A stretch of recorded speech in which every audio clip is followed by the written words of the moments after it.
ايش قاعد تسوي يا ابو عابد؟ قاعد تشحت فلوس على الحليب ها؟ رجال اعطيني ماي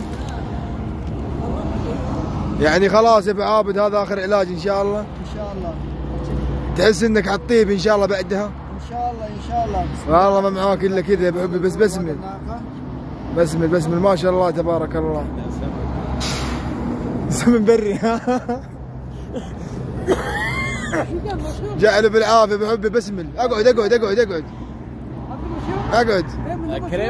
كريمه قشطه.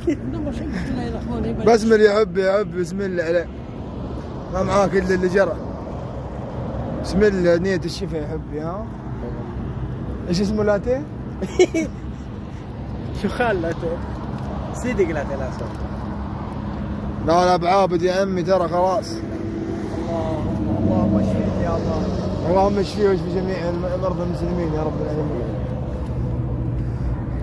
خفف خفف جعله بالعافيه. لا والله بيعطيه يا ابو عابد. كيف الطعم؟ كيف توصف الطعم؟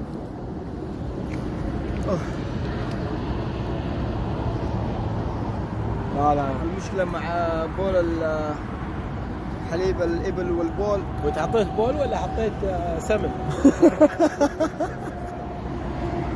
يا الله اشفيني يا الله، يا الله اشفيني يا الله.